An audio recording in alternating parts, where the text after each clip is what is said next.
समग्र उपायहरू लिएर अगाडि बढ्नुपर्छ। म सरकारलाई अनुरोध गर्न चाहन्छु सबै उपायहरू अगाडि बढाएर र सबै प्रमाणका आधारमा अगाडि बढ्नुपर्छ। चीन र भारतको सम्झौता मे 15, 2015 मा भएको सम्झौताको बारेमा भएको सम्झौताले डिप्लोमेटिक नोटपछि के भएको छ त्यो पनि जानकारी गराउन म अनुरोध गर्छु। भारतले त प्रश्न बनिसक्यो, हामीले हाम्रो भूभागमा बनाएका हौँ र अब सङ्क्रमण सकिएपछि तपाईँहरूसँग छलफल गरौँला।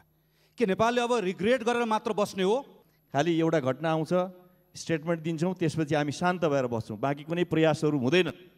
फेरि अर्को घटना आउँछ, फेरि हामी खालि स्टेटमेन्ट दिने खालको स्थितिमा मात्रै छौँ। त्यसो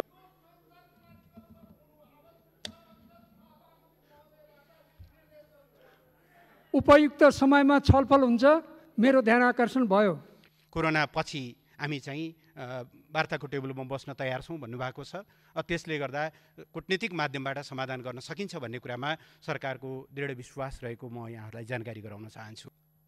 मुलुकको सिमाना खण्डीकरण गरेर 90% मिलेको 10% बाँकी रहेको भन्ने हुँदैन। निश्चय नै सत्य के हो भनेदेखि यसमा उदासीन हुनुपर्ने, ढाकछोप हुनुपर्ने कुनै प्रश्न नै भएन। सेना फिर्ताको सन्दर्भमा सम्माननीय प्रधानमन्त्रीले औपचारिक रूपमा आह्वान गर्नुभएको छ। यस सम्बन्धमा एउटा नेपालको नक्साको बारेमा एकजना मन्त्रीज्यूको अभिव्यक्तिलाई लिएर कमेन्ट गरिएको छ। म सम्मानीय सभामुख महोदय, म जानकारी गराउन चाहन्छु।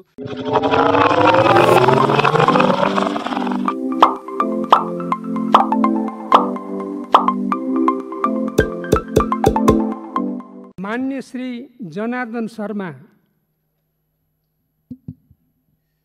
सभामुख महोदय, भारतले नेपाली भूमिमा गरेको हस्तक्षेपको घोर भर्त्सना गर्दछु र नेपाल सरकारले डिप्लोमेटिक नोट जारी गरेको कुरा सुनियो र यो विगत लामो समयदेखि यो चल्दै आएको रहेको समस्यालाई समाधान गर्न डिप्लोमेटिक नोट मात्रै काफी छ कि समग्र उपायहरू लिएर अगाडि बढ्नुपर्छ। म सरकारलाई अनुरोध गर्न चाहन्छु सबै उपायहरू अगाडि बढाएर र सबै प्रमाणका आधारमा अगाडि बढ्नुपर्छ। चीन र भारतको सम्झौता मे 15, 2015 मा भएको सम्झौताको बारेमा भएको सम्झौताले डिप्लोमेटिक नोटपछि के भएको छ त्यो पनि जानकारी गराउन म अनुरोध गर्छु। चीनलाई पनि यस खालको त्रिदेशीय एउटा चीनसँग पनि यो खालको त्यो सहमतिका विरुद्ध आपत्ति जनाउनुपर्छ भन्ने मेरो भनाइ छ। धन्यवाद। मान्य श्री गगन कुमार थापा।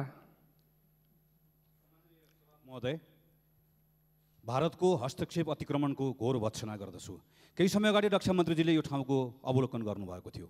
के त्यो तीर्थयात्रा थियो? थिएन भने उहाँले सरकारलाई के बताउनु भयो र सरकारले त्यो बिचमा के काम गर्यो?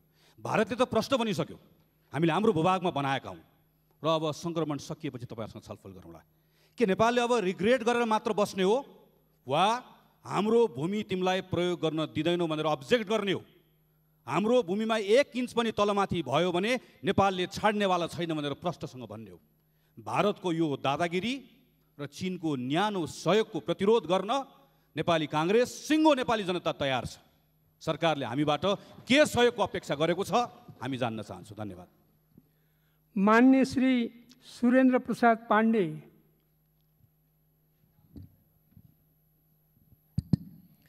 सभामुख महोदय,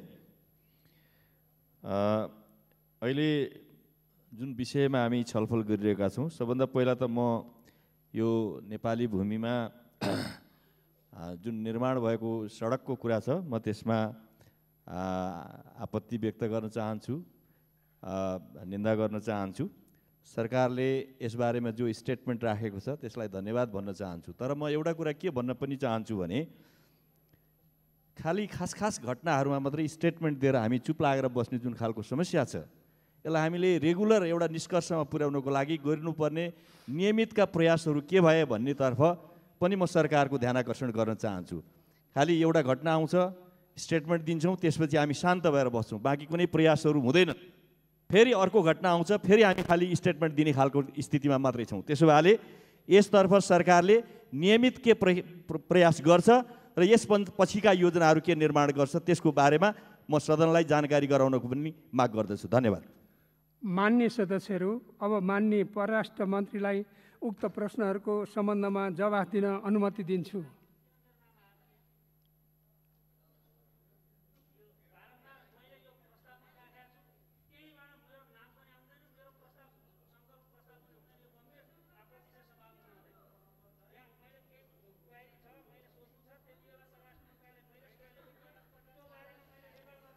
मान्य सदस्यहरू, तपाईँहरूको रेकर्ड भयो। यो दलीय आधारमा मुख्य सचेतक, प्रमुख सचेतकसित सल्लाह गरेर गरिएको कुरा हो, यो विषम परिस्थितिलाई ख्याल गरेर। धन्यवाद।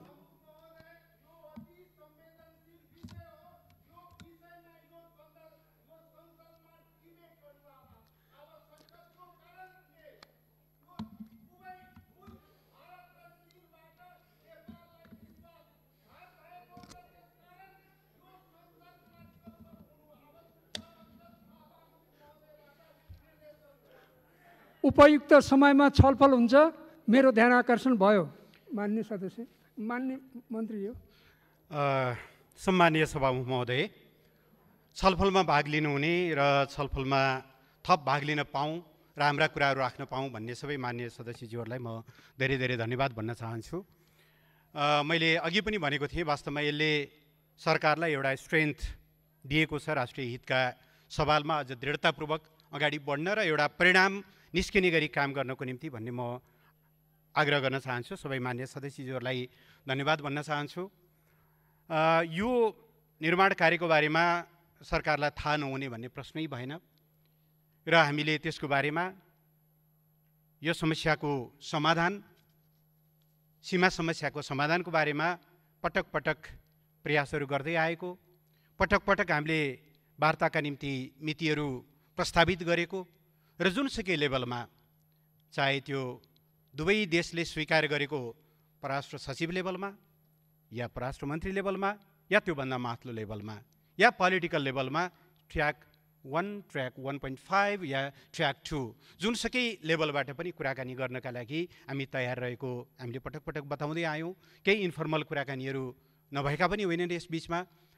सामान्यतया गएको फेब्रुअरी महिनाको लास्टतिर बैठक बस्न सक्ने दिशातिर हाम्रा छलफलहरू अगाडि बढेका थिए, तर कोरोनाको महामारीसँगै हाम्रा ध्यानहरूलाई स्वाभाविक रूपले यो महामारीको विरुद्ध केन्द्रित गर्नुपर्ने अवस्था सृजना भयो। त्यस कारणले गर्दा त्यो बैठक हुन सकेको छैन। तर पनि मलाई के विश्वास छ भने यस्ता समस्याहरूको समाधान कूटनीतिक माध्यमबाटै गर्न सकिन्छ। सरकारले त्यसको दृढ विश्वास लिन्छ। हिजो भारतीय विदेश मन्त्रालयका प्रवक्ताको हाम्रो वक्तव्य आइसकेपछिको एउटा प्रतिक्रिया छ, जसमा उहाँहरूका आफ्ना क्लेमहरू उल्लेख गर्दै पनि कोरोना पछि हामी चाहिँ वार्ताको टेबलमा बस्न तयार छौँ भन्नुभएको छ। त्यसले गर्दा कूटनीतिक माध्यमबाट समाधान गर्न सकिन्छ भन्ने कुरामा सरकारको दृढ विश्वास रहेको म यहाँहरूलाई जानकारी गराउन चाहन्छु। प्रतिपक्ष दलका मान्य सदस्यहरूले भन्नुभएको छ सरकार कस्तो खालको सहयोग चाहन्छ। यस्तै खालको सहयोग नै हो। यहाँहरूको निरन्तर साथ रहोस्, यस्ता प्रश्नहरूमा बलियो राष्ट्रिय एकता होस्, यस्ता प्रश्नहरूलाई यो दल र त्यो दलको नभनियोस्, म आग्रह गर्न चाहन्छु। मैले नेपाल सरकारले 2015मा चाहिँ प्रोटेस्ट गर्यो भने मैले कुनै दल विशेषको नाम लिइनँ। मान्य सदस्यले सुशील कोइरालाको नाम लिनुभयो, मेरो पनि आदरणीय दाजु र स्वर्गीय प्रधानमन्त्री। तर मान्य सदस्यले यो बिर्सिनुभयो क्या र त्यो संयुक्त सरकार थियो र त्यो संयुक्त सरकारमा परराष्ट्र मन्त्री तत्कालीन नेकपा एमालेका नेता महेन्द्रबहादुर पाण्डे पनि हुनुहुन्थ्यो। त्यसो यस्ता प्रश्नहरूमा धेरै संवेदनशीलता ल्याउने र राजनीतिकरण गर्ने काम गर्नु उचित हुँदैन भन्ने म ठान्दछु। यो साझा समस्या हो र साझा समस्यालाई साझा ढङ्गले नै समाधान गर्न सकिन्छ। यसमा मैले सत्तापक्ष प्रतिपक्ष केही हेरेको छैन। सिङ्गो देश यस मानेमा युनिफाइड छ। अघि एकजना मान्य सदस्यहरूले खेद व्यक्त गर्नुभएको, नेपालको टेरिटोरी मिचियो भनेर खेद व्यक्त गर्नुभएको होला। टेरिटोरी फर्काउनका निम्ति लडिरहेको सरकारको बारेमा त पक्कै पनि उहाँले खेद व्यक्त गर्नुभएको होइन होला, नभए गलत निशानामा लाग्यो उहाँको भन्ने लाग्छ मलाई। यो 90% समाधान भयो, बाँकी समाधान भएन, यसलाई प्रतिशतमा हेर्न मिल्दैन। मुलुकको सिमाना खण्डीकरण गरेर 90% मिलेको 10% बाँकी रहेको भन्ने हुँदैन। निश्चय नै सत्य के हो भनेदेखि संयुक्त आयोगले काम गर्दै आयो 2007 सम्म, 1990 को दशकदेखि, र 182 थान स्ट्रिप नक्साहरू तयार भए। तर सुस्ता र कालापानी क्षेत्र, कालापानीको गरब्याङदेखि माथि नापी नै हुनु भएन। त्यसो भइसकेपछि सन् 2007 देखि 2014 सम्म दुई देशको सीमा समस्याको समाधानका सन्दर्भमा कुनै काम भएन किनभने जोइन्ट कमिसनको म्याद सकिएको थियो।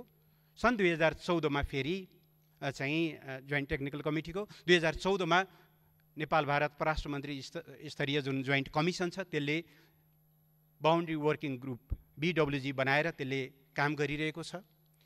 मित्र राष्ट्र भारतको आग्रह छ त्यो 182 थान स्ट्रिप नक्सामा हस्ताक्षर गरौँ, त्यो टुङ्गिएको विषय हो भनेर, तर नेपाल सरकारले सुस्ता र कालापानी लगायतका समग्र क्षेत्रहरूको टुङ्गो नभइकन अहिले हामी हस्ताक्षर गर्न सक्दैनौँ भनेर भनेका छौँ। त्यसभएर यो प्रतिशतमा हेर्ने विषय हो जस्तो मलाई लाग्दैन। नेपालको सिमानाको कुरा समग्रतामा हेर्नुपर्छ। सरकार त्यस मामलामा क्लियरै छ।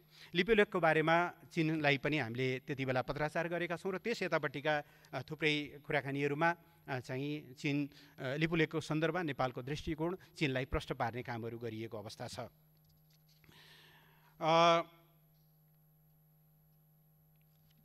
यसबाहेक यसमा उदासीन हुनुपर्ने, ढाकछोप हुनुपर्ने कुनै प्रश्न नै भएन। सेना फिर्ताको सन्दर्भमा सम्माननीय प्रधानमन्त्रीले औपचारिक रूपमा आह्वान गर्नुभएको छ। कालापानीमा रहेको नेपाली भूभागमा रहेको भारतीय सेनालाई चाहिँ फिर्ता गर्नको निम्ति उहाँले औपचारिक रूपमा सार्वजनिक रूपमै पनि आह्वान गर्नुभएको छ। नक्साको बारेमा विभिन्न समितिहरूले र यही सम्मानित सदनमा पनि प्रश्नहरू उठेको छ र सरकारलाई निर्देशन प्राप्त भएको छ। सरकारले त्यो निर्देशन अनुसार काम गर्नेछ। नक्सा सार्वजनिक गर्नु अगाडि त्यसको समग्र प्राविधिक पक्षहरू 1 इन्च पनि बढी हुन 1 इन्च पनि तल हुन नहुने सबै कुराहरूलाई पर्याप्त तयारी गरेर र सम्पूर्ण कुरालाई चाहिँ चेक जाँच गरेर सार्वजनिक गर्नुपर्ने भएको हुनाले केही समय लागेको हो। सम्मानित सदनको र संसदका विभिन्न समितिहरूले दिएको निर्देशन अनुसार नै सरकारले नक्सा सार्वजनिक गर्ने कुरामा कुनै समस्या रहने कुरा भएन। यस सम्बन्धमा एउटा नेपालको नक्साको बारेमा एकजना मन्त्रीज्यूको अभिव्यक्तिलाई लिएर कमेन्ट गरिएको छ। म सम्मानीय सभामुख महोदय, म जानकारी गराउन चाहन्छु।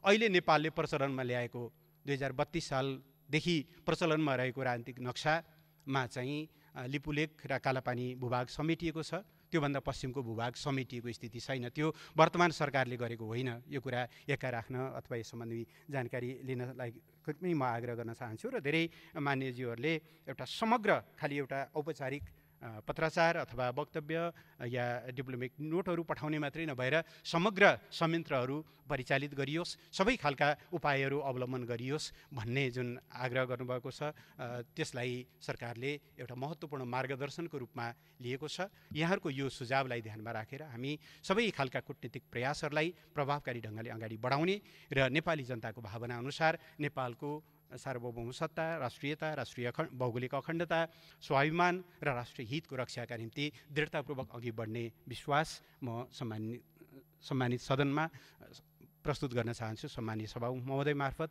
र यति भनेर आफ्नो भनाइहरू टुङ्ग्याउँछु। धन्यवाद। Make sure to like the video, subscribe to the channel and turn on the notification bell so you never miss an update.